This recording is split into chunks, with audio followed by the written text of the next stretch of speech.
All right, welcome back to Yahoo Finance Live on this Thursday morning. The Jackson Hole Economic Symposium held virtually this year for the second straight year, officially kicking off today. Of course, the highlight will come tomorrow morning when we hear from Fed Chair Jerome Powell. But Yahoo Finance's Brian Cheung stopping by to tell us more about his conversation with the host of the event, Kansas City Fed President Esther George.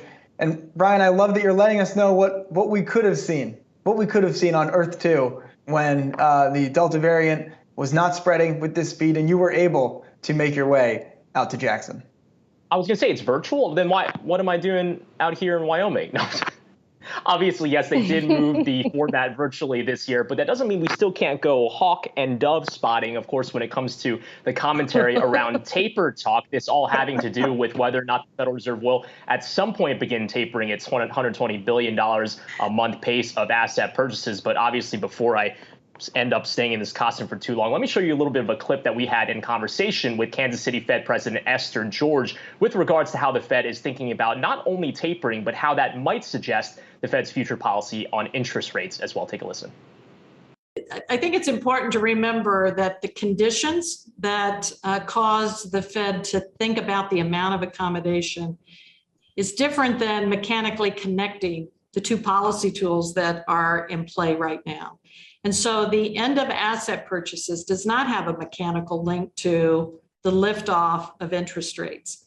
What will have, I think, influence on that decision, of course, is going to be where we judge the labor market to be at that time relative to our mandate for maximum employment, how inflation has settled out. Those are going to be really our markers in deciding when it's time to adjust that policy rate. And this brings up the broader question of how challenging Fed communications are right now, because you will have to submit an economic forecast and a set of dot plot projections in that next meeting in a month or so. So there is a lot of, I think, worry, and actually the minutes outline that some members of the committee feel this way as well, a conflation between how tapering and eventually raising interest rates would work. So do you feel like there's a communications challenge with what the Fed is trying to pull off right now, especially just given the speed of all of this? It's fairly unprecedented, the speed by which you have to assess all these things. So certainly it's more complicated to have multiple policy tools, and it does put particular, I think, attention on how clearly we communicate. And so I think you will see that. I think the chairman, through his press conferences at every meeting, will be attentive to that. The minutes, the other communications that will come out will remind the public of what the markers are for the committee in doing that. And of course, our forward guidance, which is embedded in the policy statement, is a reminder too of when liftoff for interest rates would occur based on, again, where we judge those mandates to be. With regards to tapering, is financial stability an element that's driving your preferred policy path for that? A lot of people are noting reach for yield behavior. You take a look at the stock market rocketing up. Is that a big reason why maybe you're advocating for a pullback sooner than later? So when I think about financial stability, Brian, it's an issue, it's a condition that allows the economy to perform in a stable fashion and allows the committee to reach its objectives. Without financial stability, we won't be able to do that. So of course, the Federal Reserve is attentive to those financial stability risks, looking at the vulnerabilities in the economy. And I think being mindful of using interest rates to address those is not necessarily the best tool. It is important, though, that those be addressed in some way. And you see a lot, I think, of attention on that, not always ones that the Federal Reserve can address, but essential nonetheless if we're going to achieve our mandates for this economy. So I want to move to the theme of this Jackson Hole conference, even though we're not in Wyoming, although I see you're still keeping with the theme with your moose pin, so I do appreciate that. But when it comes to this, the theme that you chose, macroeconomic policy in an uneven economy, and worth pointing out that it is the Kansas City Fed that puts this symposium together, how'd you land on that theme of uneven? Well, I think this was an extraordinary shock to the global economy. And I think one of its characteristics is looking at how unevenly that shock fell, and both the sectors of the economy it affected. So think about those contact intensive sectors versus the goods production part of our economy. Think about geographically around the world, how that has fallen unevenly. So many aspects of this shock really motivated us to think about what does that mean as macroeconomic policies, both fiscal and monetary policy, began to support and respond to a shock like that. And so I think you will see in the papers that will be discussed at the event some insights on what that means, how those policies interact with that unevenness. And I think taking into account that there were already structural elements in our economy that were uneven, and to what extent this shock made those worse or affected them in other ways. How does the theme of an uneven economy work with the Fed's new framework unveiled last year with regards to allowing inflation to moderately overshoot its 2% target if it means you can get more gains in the labor market recovery, especially within the context of what we're facing, where we know low income Black and Hispanic workers were more adversely affected than other types of comparable demographics? Do you think that that is a big driving component of the motivation to pick that theme as well? Well, it was a motivation in our framework to describe how the committee would think about monetary policy, and certainly taking into account the experience of the last recovery, where inflation was low and job gains came over a long period of time. And so the language about broad and inclusive I think, speaks to the question you've asked.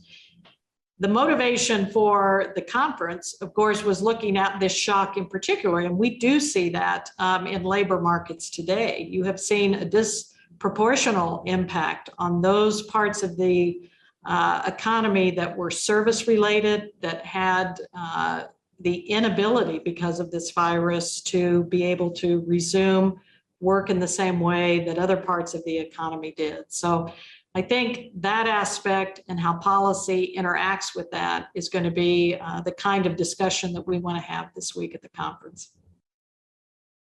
So you can hear the Kansas City Fed president right there again. She had her moose pin on. I've got my double denim on. I got to take this hat off because I feel ridiculous right now. But broadly speaking, interesting point that she made at the top of that clip that we aired, where she said that there really is no interaction between the timing of the taper and the timing of eventual liftoff when it comes to lifting their near zero interest rate policy. So it seems like as we get that dot plot projection, the Fed's next meeting a month from now, still a little bit of risk that maybe people do get confused about how those two things relate together. But again, the Kansas City Fed president saying, don't confuse the two. They're completely separate policy tools, guys. All right, now, Brian, you're going to be talking to Dallas Fed President Robert Kaplan later today. We're going to hear from Jay Powell. There's a lot more to come out of Jackson Hole. That's all business, right? That's all business. But I think this shot calls for a little bit of a conversation around just what the experience is from your standpoint, actually going to Jackson. The pictures are amazing, right? And this is, I'm kind of eyeballing it. That roughly looks like the shot from the Jackson Lake Lodge. But can you just outline for our viewers the logistical nightmare that it is for you guys getting from the town of Jackson out to the park, the hours that it is, and really, this is a gift to work this one, I think, from Brooklyn for you, rather than, schlepping gear in the middle of the night, basically, out into the Tetons. There is indeed a reward, and for what it's worth, actually, this picture is one that I took myself. So this is from, indeed, the lodge where all the action usually happens. But as you mentioned, the town of Jackson is over an hour-long drive. And when you consider that we have to get up there, get ready to do all these live interviews before 9 a.m. Eastern time, we are hitting the road at 5 a.m., 4:30 a.m. In that case, it's usually pitch black dark. And when you're driving up that, the only road, essentially, to get into Grand Teton National Park can get very dark. I remember one early morning, there was a family of moose that came by, really had to slow down to make sure I could get around them. But when we talk about the conference itself, obviously the Kansas City Fed wanted to wait as long as they could before it ultimately pulled the plug last Friday on switching this to a virtual format. And that is because it's a logistical challenge for the Kansas City Fed, which puts this together to get everyone into one room. But we have to keep in mind there is something lost when it's moved to a virtual format, because a lot of the really important conversations don't happen in the actual conference rooms themselves. They happen in the hallways between sessions, where policymakers, not just at the Federal Reserve, but around the world normally, are able to converse and share ideas in an informal setting. So I think that when it comes to the Federal Reserve, they were really hoping to have this in person. We knew last year there were also tech problems when they tried to do it virtually. There were some really important speeches as the Fed unveiled that framework that they had to really push through, because there were some internet connectivity issues, which obviously they would prefer not to have when you're messaging to the world, a whole new framework policy. So very interesting kind of switch that they had. Hopefully next year, again, I can bring this denim jacket out to Jackson Hole, Wyoming for good this time. But at least for right now, this backdrop's going to have to do. And what's it going to take to get you a room at the Jackson Lake Lodge? You should get you booking now? I wouldn't want to stay there anyway. Those rooms actually kind of stink. They don't have like irons, or I mean, they're old. There are ants all over the place. I would much prefer the Hampton Inn actually in town. You know. All right, Brian. Luxury Brian Cheung. Partial to the Hampton Inn in the town of Jackson, rather than being out at the lodge where the emissaries, let's say, stay. All right, Brian Cheung, we'll hear from you later on in today's programming, of course, heavily over the next couple of days. As we mentioned, Robert Kaplan, president of the Dallas Fed, he will be joining Yahoo Finance Live at 4 p.m. Eastern Time. James Smucker is out with its latest earnings report, highlighting strength in Meow Mix, cat food, Uncrustable snacks, and Cafe Bustelo coffee. But the company's outlook is garnering some attention this morning on Wall Street. Citing mostly supply chain inflation, James Smucker cut its full-year earnings and free cash flow guidance. Let's dive in here with James Smucker, President and CEO Mark Smucker. Mark, always good to see you here. So, look, the fundamentals in many parts of the business, they look pretty solid. Cat Mix, Uncrustables, many parts of the coffee portfolio, but it looks like you did see a good bit of cost inflation in the quarter. What areas of the business surprised you on this front? So, Brian, first of all, thank you for having me. It's a pleasure to be here. The fundamentals of our business are very strong, and we grew all of our U.S. retail businesses, even our away-from-home businesses, as folks begin to travel and schools are coming back in session.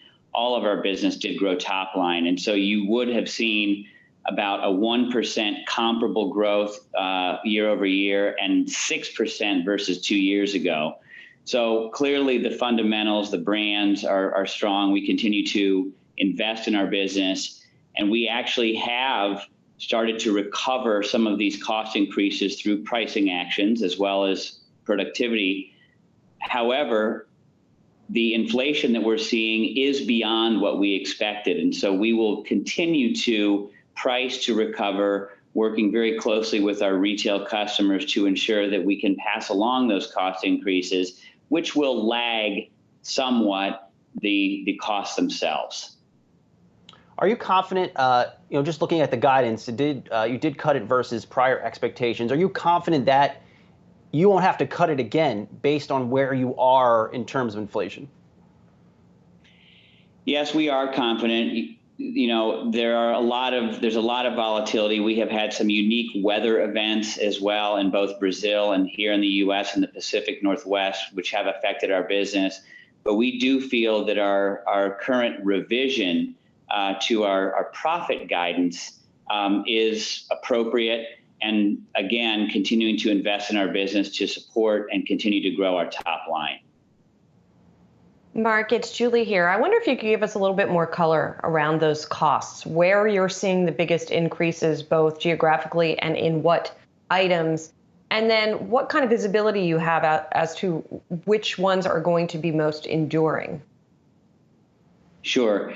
So first of all, it's across the board in our entire industry. So all of our peers and competitors are experiencing similar impacts to both ingredients, packaging, transportation.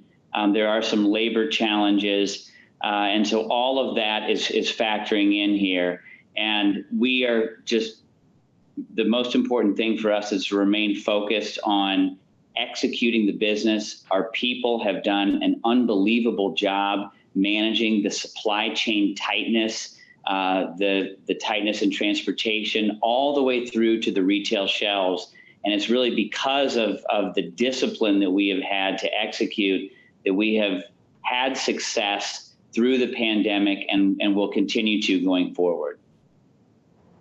And Mark, I'm curious if you could just maybe give us some color on what the business looks like on a 2-year stack. We've seen that from a lot of different companies, across industries, and just a sense of what trajectory you guys are on today versus where you were pre-pandemic. Obviously, a huge event for the packaged foods business that you guys are in, but how do those kind of trends stack up?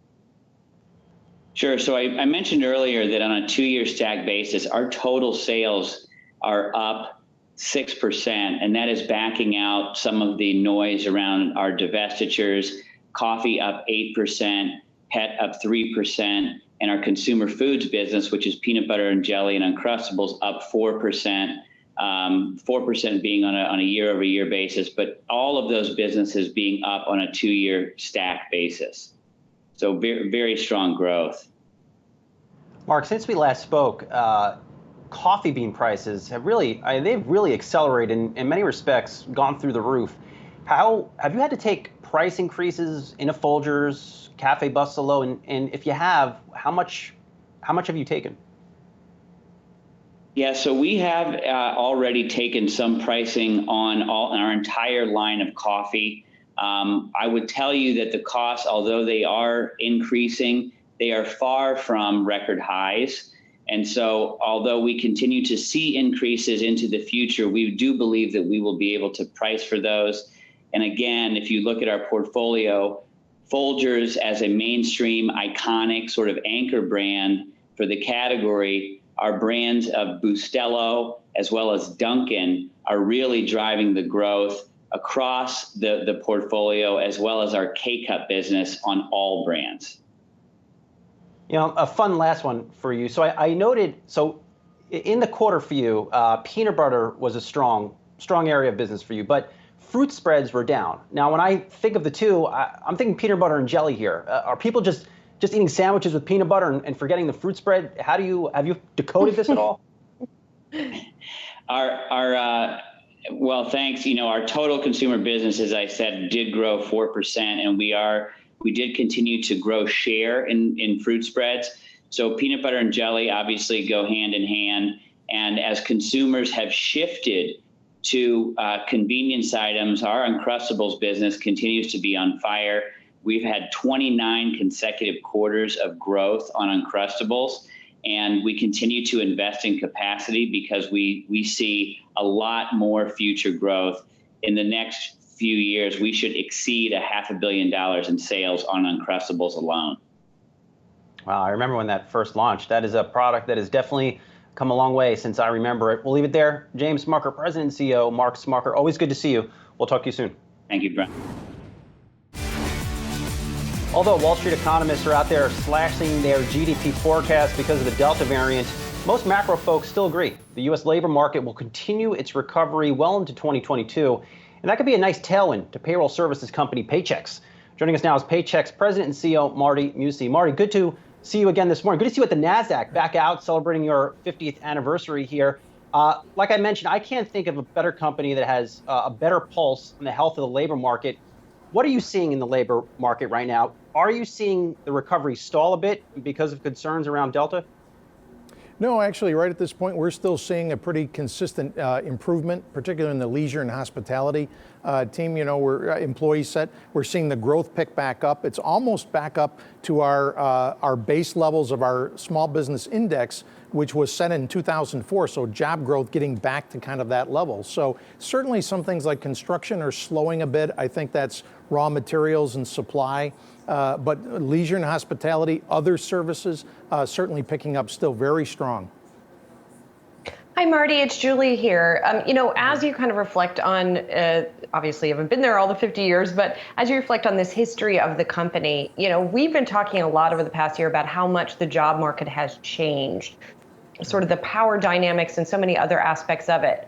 From your perspective, what is the biggest change or the biggest changes that you have seen over the past 18 months? Well, I think it's been mobility and the ability to get to clients our businesses and their employees wherever they want to be and serve them however they want to be served. You know, I think it has accelerated all of the thinking of I can be from anywhere and get work done, and the digitalization basically of the market, meaning that you have to be able to serve with your products and services anywhere. You know, our mobile app, the use of our 5-star mobile app at Paychex has increased dramatically in the last 18 months, and it's giving you anything from your net pay to be able to move money, look at your retirement plan. Everyone is expecting that their mobile apps that are going to be the same as, you know, their peer-to-peer apps, their consumer type of apps. So we've seen a great increase in mobility and the ability of innovation and the technology we've introduced at Paychex, particularly in the last 8 to 10 years, really make a huge difference during this pandemic. And Marty, just to follow up on that, if mobility is the biggest change, what's the biggest challenge associated with that? Is it that you're dealing with more, you know, employers are dealing with more different tax regimes that they then have to funnel through your software and technology, or are there other issues? No, I think the biggest challenge right now for businesses, particularly small and mid-sized businesses, is just how to handle, you know, not being able to find enough employees. You know, this is the big challenge right now, in particular the last 3 months. How do I find enough employees and retain employees? There's a tremendous amount of turnover in all industries, really, of people just deciding to go to other jobs. Also, some staying at home still. Don't think it's just the unemployment, the higher unemployment benefit. I do think we don't see a big correlation there. I think it's more just still concerns about COVID, concerns about childcare, and deciding, you know, just what they want to do with their life because they've been home and created new habits. So it's really this enormous change in the workforce right now. It's never really seen anything like it in certainly the last 10 or 20 years. So it's a big challenge for businesses. How do I hire, onboard, and retain and develop employees? And Marty, the return to office dates for many very large companies, I'm sure a lot that you work with, those are being pushed back until later this year, in some cases into 2022. Have you seen a pickup in the HR part of your business? Oh, definitely. The HR outsourcing, the support, you know, that is needed to be able to handle COVID policy, return to work policy. Now the big issue, right, with Delta coming out with its announcement is, do we change our healthcare premiums? What do I do with healthcare? Do I offer different healthcare premiums to my employees who are vaccinated or not vaccinated? All of these questions, it's never been so complex for businesses to handle HR. And it's that recruiting, hiring and retaining and developing, but it's also things like, how do I handle medical benefits? How am I going to charge my employees and that kind of thing? It's never been more need for HR support than right now. Yeah, Delta, speaking of Delta, they really took a strong stand yesterday, Marty. Is that announcement from Delta, is that now something you are looking to implement inside your own company? We're looking at it because the cost is very high. And, you know, you can talk about whether to mandate the vaccinations or not for your employees, but also you need to be able to say, hey, there are consequences, there are costs that come with not being vaccinated. And I think Delta had made the comment that the average hospital stay for someone not vaccinated is like $50,000. You don't want to spread that to all of your employees, so you have to find ways, just like smoking and non-smoking, ways to try to get the cost to the possible cost causer and be as fair as you can to your employees to keep your rates down for health insurance. So just following up on that, so at Paychex, your premiums might go up a couple $100 if you work there? For our employees, they may go up. We're looking at that now to see what's the fairest way to handle that. And our benefits will come up for renewal this fall and then go to our employees. And it's something that trying to keep the rates down for all of our employees may be something that we have to do as well. Fair enough. We'll leave it there. Paychex President and CEO Marty Mucci. Always good to see you. Good to see you out there getting more mobile down at the NASDAQ. We'll talk to you soon. Okay, thanks. Well, Salesforce shares are popping today after the software giant beat expectations on its top and bottom lines there. You can see handed beats. Revenue there coming in at $6.34 billion. Adjusted earnings, $1.48 a share. The company also raised its full-year earnings outlook, which included a big boost from the newly completed acquisition of messaging platform Slack. And for more on that, happy to welcome into the program here, Bret Taylor, Salesforce President and Chief Operating Officer, joins us alongside Yahoo Finance's Julia LaRoche as well. And Bret, I guess we'll just start on the big beat here, and particularly how large of a factor Slack's already playing, $30 million more than you guys predicted just one quarter ago. So talk to me about how that's already setting this combination up look rather strong. Well, look, we actually raised our full year guidance by $300 million. And it's not only the relevance of Slack, it's actually just growth across our core business.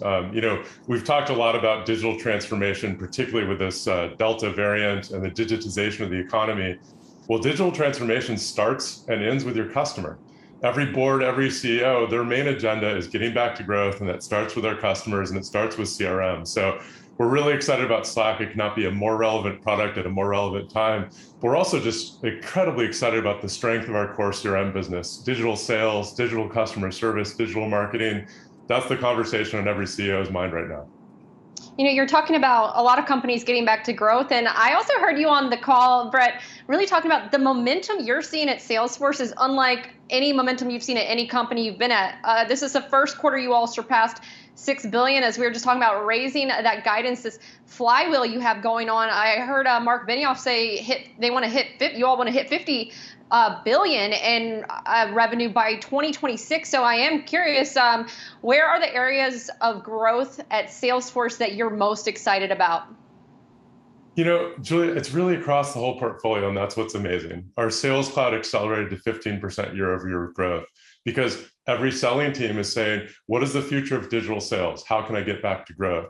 Our Service Cloud business, this is a $6 billion business growing over 23% year-over-year. And it's because contact centers are moving from buildings to being in the cloud. Companies are investing in self-service and in chatbots. And you look at marketing and commerce, digital marketing and digital commerce are the lifeblood of every consumer goods and retail company right now. And it's just, everything's growing incredibly well. And I think it's because our products are just more relevant than they've ever been. I think every CEO is realizing that this pandemic's not going away. We're in a new pandemic world, an all digital work anywhere world. And companies are investing in their digital infrastructure so that they can set themselves up to grow in this new world. Well, Bret, you, Mark Benioff, certainly Salesforce, we're really far ahead on this trend of you just said, this kind of success from anywhere, work from anywhere, digital world. And we did kind of see this debate play out across corporate America of some folks said, this thing will be over, we'll head back to the office. Maybe there's this hybrid, or you all kind of pointing to this remote work from anywhere world. I am curious from the perspective of these more traditional, let's call it Fortune 500 CEOs, maybe more legacy business, not necessarily the digital native ones. What are you hearing from those CEOs now about their thoughts on the future of work? You're absolutely right. A handful of months ago, it was all over the board. CEOs saying we're all going back to the office. Some, younger companies saying we don't have offices anymore. I think the reality is now everyone's realizing that every company needs a digital HQ. I'm an entrepreneur. I've started 2 companies before, and I loved starting those companies. And the first thing I did was pick out my office space. Now, if I was starting another company, I'd start by picking out my digital HQ, because this is actually in this world where people are working flexibly, maybe only in the office a couple days a week. This is a starting point for building a company culture. And more importantly, as you look at what drives your growth right now across sales, customer service, and marketing, you start with your digital HQ first. And I think, especially with the Delta variant and the realization that this isn't just going to snap back, I think every board, every CEO now is realizing that investing in your digital employee experience, your digital partner experience, and your digital customer experience is paramount if you want to grow in this new normal. And of course, critical to that is the Slack acquisition that you all made. I know you did a presentation recently on what folks can expect from Slack, but you mentioned being a business person, 2 exits that you've had from building businesses, and kind of thinking about this digital HQ, if you will. What are the gaps or the areas that you hope to fill? You mentioned culture. How do you kind of keep the culture quotient in the digital world and, addressing things like so folks don't feel lonely at work? How are you thinking about those things? It's such a great question. I don't know if we have all the answers. I think all of us have experienced, video conferencing fatigue. And if there's anything that I've learned, it's that digital transformation is not digital translation. And, for all the companies that took all the meetings they had in conference rooms and moved them to video conference rooms, that's not really a digital version of your company. That's just translating the analog to the digital. And I think what I'm really excited about with tools like Slack is they really represent a vision for a new way to work, more asynchronous, that provides more flexibility to your employees, that enables you, if you're a selling team, to close the quarter better and faster because you're doing it using new tools and new workflows that are fundamentally reimagining the way that we work. So I can't tell you I have all the answers about the future of work. I think we're all going to build that together as the pandemic subsides and we learn to live in this new pandemic world. What's exciting for me with Slack as a part of the Salesforce portfolio is we can be trusted digital advisors to our customers and help them on that journey. And already, it's good to see that already in this quarter here, as the battle, as we've documented, is intense. Microsoft Teams and those other options out there, but clearly showing the right step forward there. Bret Taylor, appreciate you coming on here, Salesforce President, Chief Operating Officer there, alongside Yahoo Finance's LaRoche as well. Thanks again. BuildABear Workshop easily blew past Wall Street estimates for quarterly profits and sales. In fact, the toy retailer just closed the book on its strongest first 6 months performance in its nearly 25-year history. Joining me now is BuildABear CEO Sharon Price John. Sharon, congratulations on the strong results. Tell us what led to that growth in the first half of the year. Yeah, thanks so much. We're really proud to have announced this morning that record-breaking second quarter and first half. We exceeded revenue records from the last 10 years and actually had the best first quarter, best first half on a profitability perspective in our history, as you mentioned. What caused that is a multitude of things, actually, where we will acknowledge that there has been some impact of some pent-up demand and certainly some the flow of dollars into our consumers' pockets from stimulus. However, much of what we believe is the long-term possibilities and continued growth here is associated with a multiple year strategic changes that we've been making to the company, and from an infrastructure advancement in our technology and digital efforts, as well as our new efforts with our consumer base against our loyalty programs and a number of other initiatives that we're making to evolve our e-commerce side, building out our ability to buy online, ship from store, buy online, pick up from store, multitude of different things that are now creating a synergistic opportunity for us to drive these relationships and therefore drive lifetime value into the future to a broadened consumer base. I'm curious about your online demand and the efforts that you're pouring into that part of the business, because I've actually been to your stores over the years with my 3 children when they were younger, and we were stuffing our bears at a Build-A-Bear workshop, which is very much a hands-on activity done in the brick and mortar store. What's driving those digital sales, and what has foot traffic been like during this time for you? Yeah, thank you first for enjoying Build-A-Bear. I'm glad you know it's a special experience that creates memories for kids for a lifetime. And we are in now that multi-generational aspect of the brand coming up on our 25th anniversary.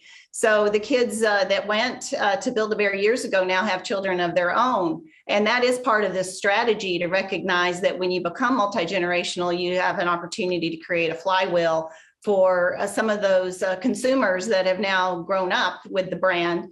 So we have actually shifted and broadened our consumer base, as I mentioned, and this was done purposefully. And up to 60% of now 60% of our business is still to kids, and up to 40% of our business is now to teens, tweens, and adults. And that's through the affinity base of different collectible products with a lot of our core licensed partners, some best-in-class partners, whether that's our Star Wars relationships or our Pokemon relationships. So that particular consumer is not only willing, but often prefers to engage with us online. And we have worked very hard over the past few years for us to have very seamless interaction on our digital engagement on phones, as well as creating other ways for consumers to engage online if they want to have more of an experience that's similar to Build-A-Bear. We have something called the Bear Builder Configurator, where you can loosely go through a like process of choosing your bear, stuffing your bear, adding a sound, maybe adding a scent, that feels similar to something you would do, or even putting the heart and putting a wish in the heart. So we look at it as experience light. However, it is important to note that that creation of that memorable experience in our stores is a really important part of our entire strategy. We are in the business of assuring that we create that affinity with our guests, and we have very strong affinity numbers because of that. Now, I know you had, last check, about 400 stores worldwide. Given the environment we're living in right now, have you had to close any of those brick and mortar stores, and are you looking to reduce that number in the coming quarters and years? Yeah, we are in the business of operating profitable retail locations. That we are not looking to shift our entire strategy toward a digital environment like some other mall-based retailers. And we don't even look at ourselves, although the majority of our stores still are in malls, we don't look at ourselves as just a mall-based retailer. We want to be where consumers go to have fun and entertainment. That is started to become more likely as we have opened stores actually this quarter. We mentioned it on the call, in tourist destinations and tourist locations. So we want to be where families want to go to have these types of experiences, and Build-A-Bear fits right into that. So do we look to close stores? Only if they're not operating at a profitable level. We've done a very good job renegotiating with our landlord partners over the course of the last year and a half. We maintain 70%-ish rent, at least optionality over the next 3 years, which means we have the leverage and the opportunity to continue to renegotiate those rents in a way that they make sense for the volume that's coming in.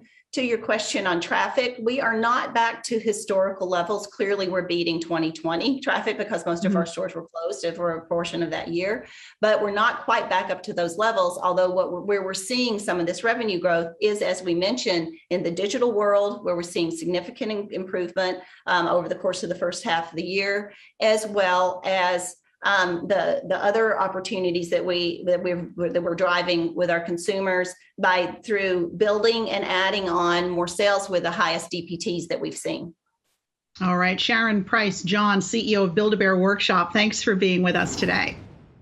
On this Women's Equality Day, we thought we'd take a closer look at how the pandemic has disproportionately affected women economically. And depending on which study you look at, the pandemic either halted progress on closing the gender pay gap, or there was a slight bit of progress, but that progress is really the result of more women at the lowest end of the pay scale either losing their jobs or leaving them to care for their families, and so no longer showing up as part of the workforce. Tiffany Pham is founder and CEO of the HR tech company Mogul, which is working to close the equality pay gap, and she joins me now. Tiffany, it's good to see you here on the show. Maybe you could just fill us in on what has happened to women's earning power during the pandemic. Absolutely. Thanks so much for having me. And, it's been really unfortunate throughout this time, throughout the pandemic. Women continue to earn, unfortunately, only 82 cents on the dollar compared to men. And throughout the pandemic, we've been set back. Throughout the pandemic, there's been a number of issues that have continued to set us back, whereby before the pandemic, we were already 65 years behind men with regards to reaching parity at top leadership levels, for example. And now another 35 years set back by the pandemic, such that it's going to be another 100 years before we ultimately reach parity at top leadership levels. So a number of issues that have ultimately, because of the pandemic, led us to a slowdown before we reach parity. So we've got a graphic up right now showing the fight for equal pay for women of color, and talk to us a little bit about what things have been like for that segment of the population when it comes to pay equality. So definitely every segment of the population throughout, women, Asian women, Black women, Hispanic women have faced even more overarching inequality overall compared to all women. As I said, women overall, 82 cents on the dollar compared to men. But when it comes to Black women, we're only making, I think, 63 cents on the dollar. Latinx women, 55 cents on the dollar. This is 37% less than white men. This is 30% less than white men, respectively. So overall, we have to continue to raise our voices, advocating for equal pay for equal work. There's a lot more to do. And Mogul, as a company, what we do is, as a leading diversity recruitment company for the world, we work to ultimately provide our clients with the ability to bring women, minorities to ultimately incredible opportunities within the workplace, and ultimately ensure that these companies are then bringing them these amazing opportunities at equal pay, at fair pay, and ultimately ensuring that these companies are then bringing them into these amazing environments that are inclusive, where they can belong. I know that you work with a lot of Fortune 500 companies there at Mogul, and we now know that a record number of females are CEOs of Fortune 500 companies, a whopping 41 of them. So 8.1% of the overall companies in the Fortune 500 company are run by females. That is progress, and we don't want to not shine a light on that. But how is Mogul helping to hopefully increase that number over time?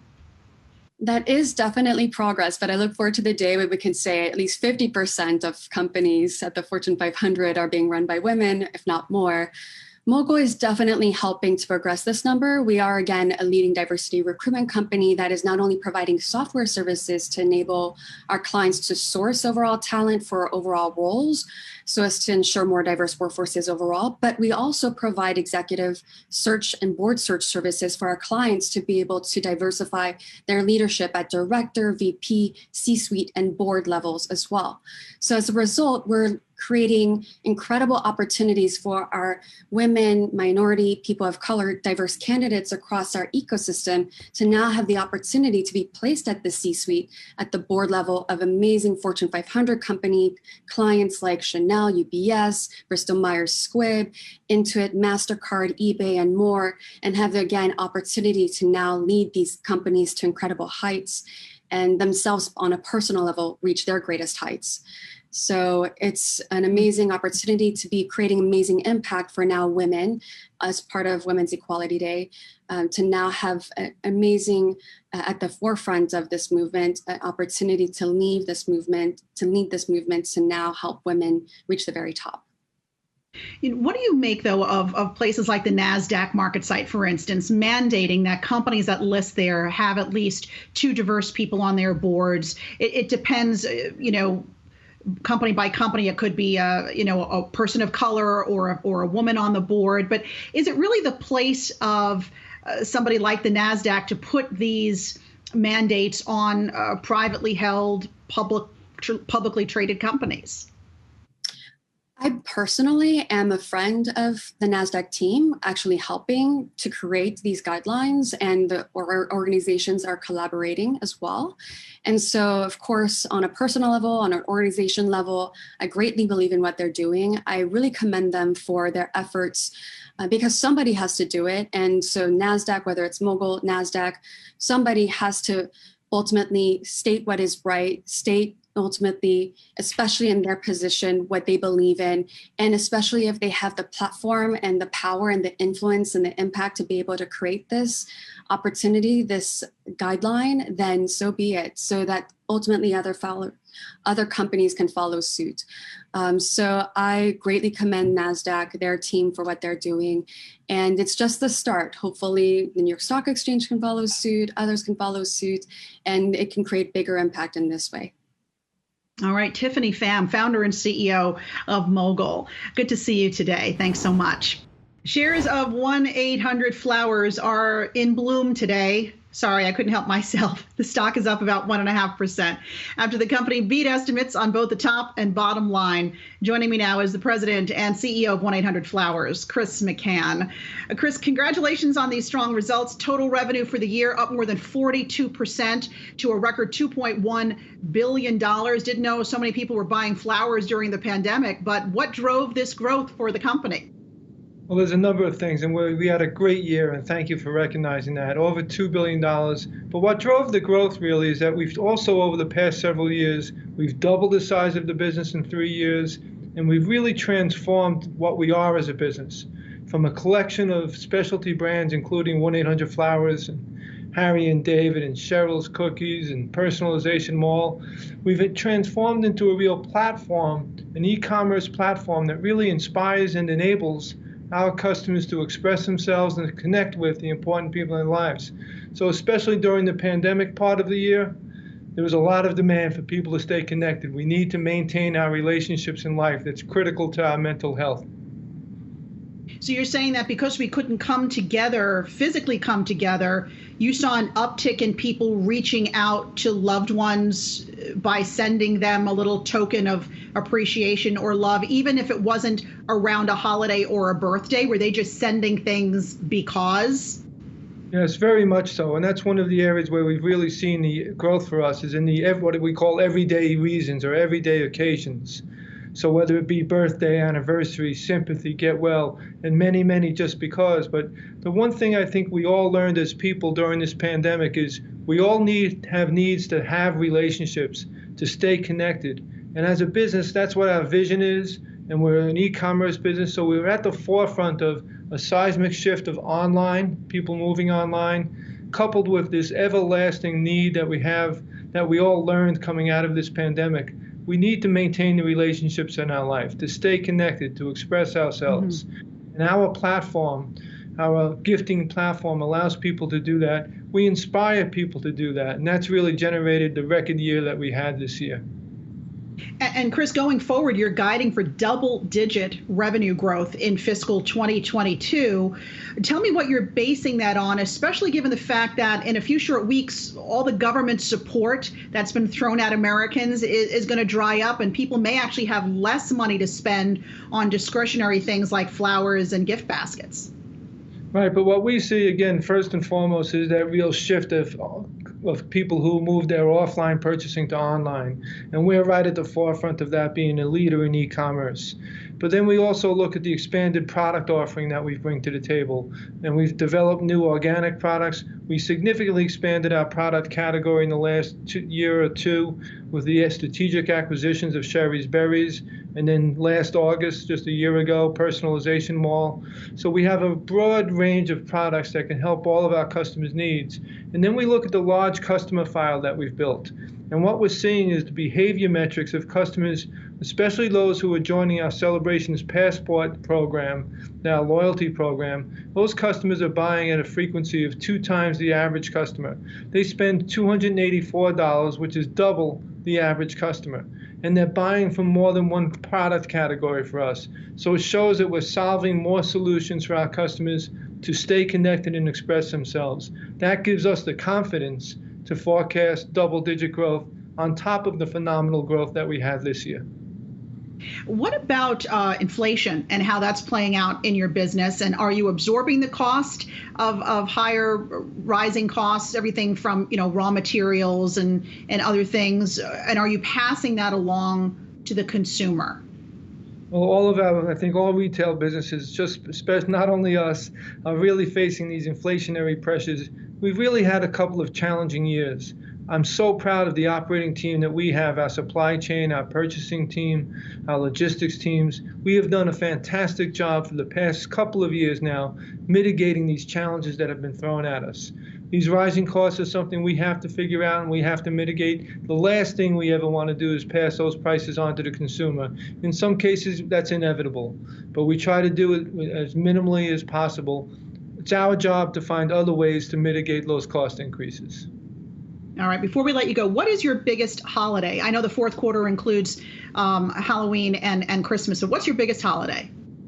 Would be the Christmas holiday season, the whole fourth quarter. And that's because we've become really where, that's driven by our food business and our personalized product business. The flowers business does well during that quarter, but it's really about our Harry and David business and Personalization Mall that really shines during Q4. All right, Chris McCann of 1-800-Flowers. Congratulations again on those great results, and thanks for being with us.